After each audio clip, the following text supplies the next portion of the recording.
Today, children, we will be starting on with the second chapter of civics, and that is urban local self-government. In the first term in civics, we have already studied about the rural local self-government. Okay, and we have already studied that how they manage their problem or solve their problem with the locally elected people, because they know better about the problem, and so they are more helpful in solving the local problem. Now in this lesson we will be studying about the cities. Urban areas means the cities and the towns.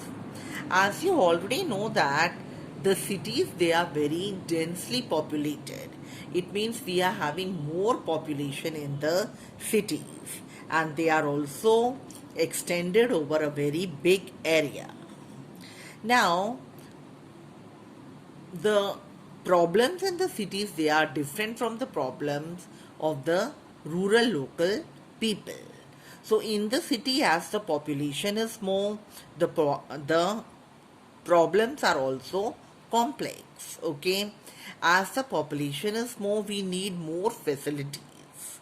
So we need more basic facilities like transportation system, drinking water, electricity, schools, hospitals, etc.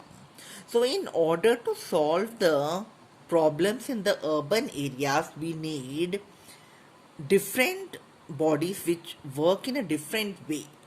Okay, so an urban local body, it depends upon the type of the urban local body we need in an area, in an urban area, always depends upon the size of the population.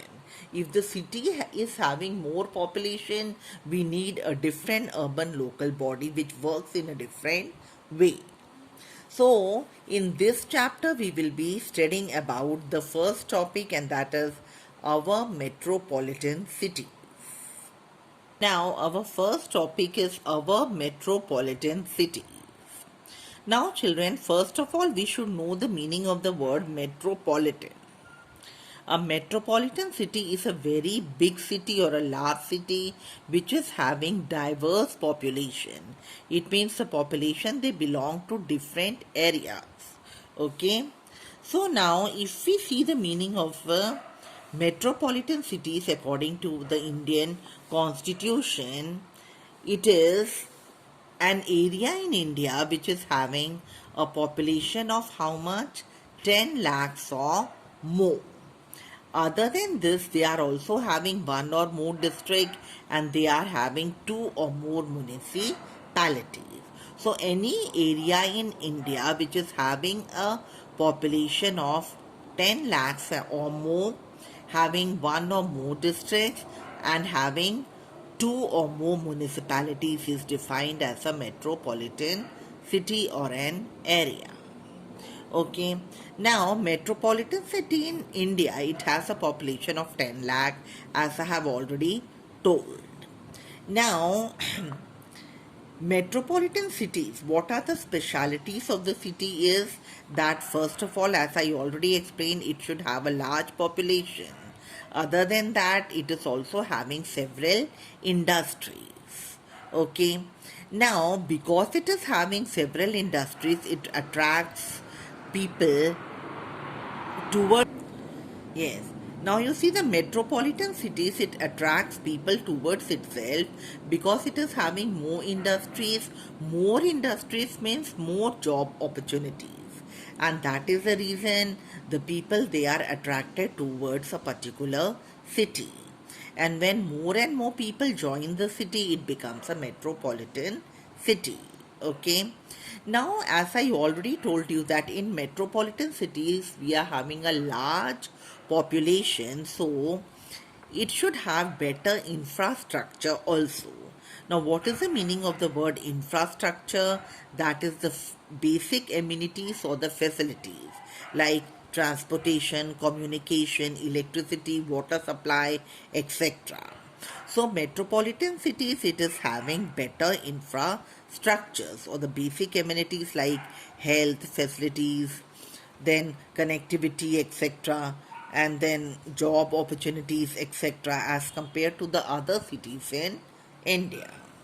Now, if we see at present, India is having around 45 metropolitan cities, okay, and these cities, they are having population which is more than 10 lakhs, okay.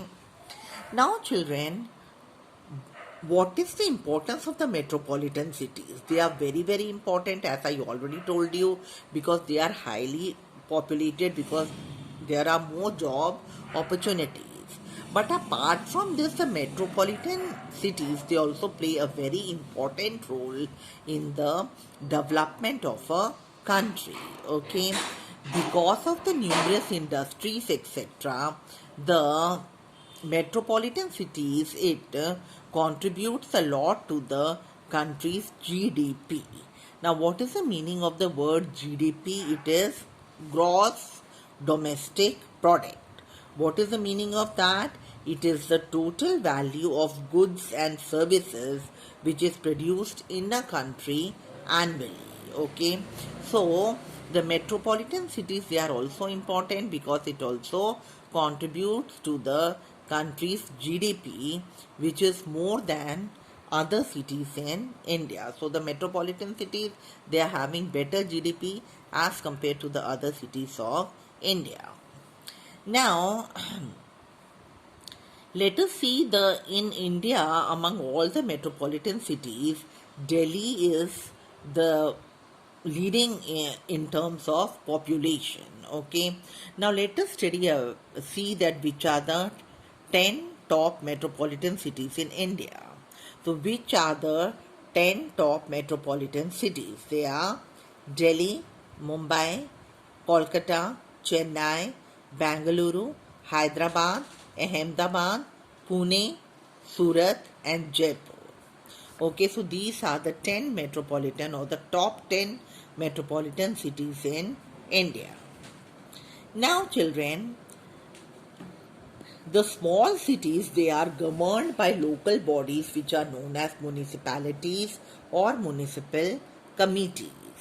And the bigger cities, or the metropolitan cities, they are also having local bodies which are known as Nagar Nigam or the municipal corporation. Okay, like the cities like Delhi, Chennai, Mumbai, and etc., they are having the local bodies which run the city, which are known as Nagar Nigam or the municipal corporation.